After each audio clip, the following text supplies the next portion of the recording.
नमस्कार साथियों। महाराणा प्रताप की कहानियाँ भारतीय इतिहास में वीरता, स्वाभिमान और स्वतंत्रता के प्रतीक के रूप में जानी जाती है।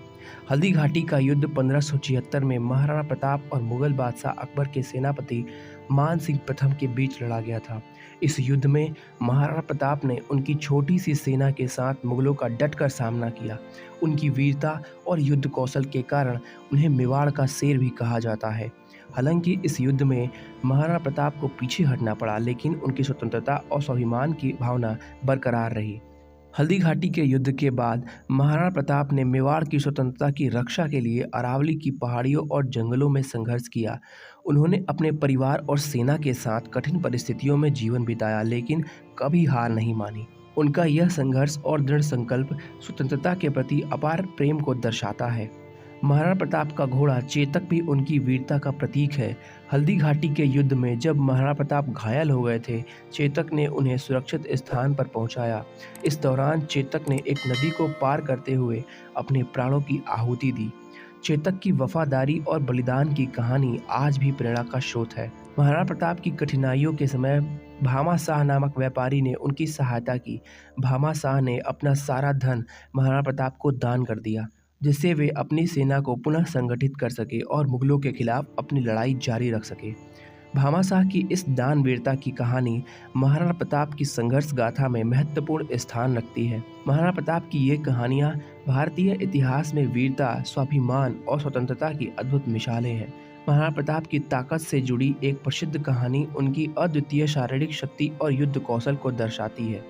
कहा जाता है कि महाराणा प्रताप का वजन 110 किलो था और वे 80 किलो का कवच पहनते थे। इसके साथ ही वे 25 किलो की 2 तलवारें और 10 किलो का भाला भी धारण करते थे। इस प्रकार युद्ध के समय उनका कुल भार लगभग 225 किलो होता था। महाराणा प्रताप की ताकत की एक प्रसिद्ध कहानी यह भी है कि एक बार उन्होंने अपनी तलवार से एक ही वार में दुश्मन के घुड़सवार और उसके घोड़े को 2 टुकड़ों में बांट दिया था। यह घटना उनकी अद्वितीय शारीरिक शक्ति और युद्ध कौशल का प्रमाण है।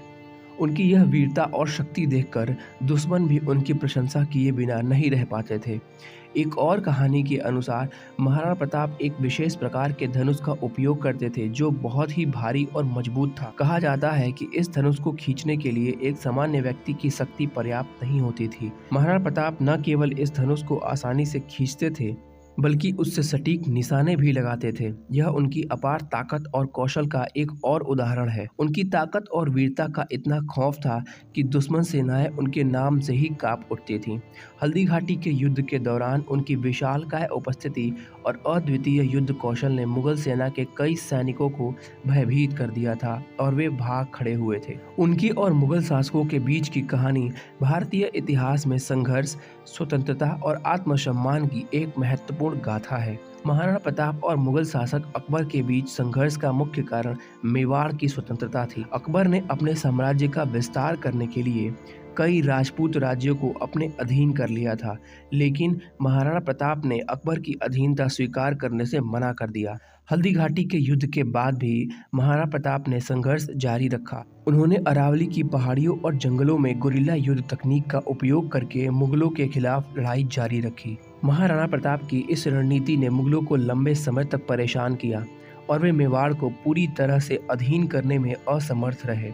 अपने जीवन में कभी भी मुगलों की अधीनता स्वीकार नहीं करने वाले महान योद्धा अपने राज्य और जनता की स्वतंत्रता के लिए अपना सब कुछ न्यौछावर कर दिए।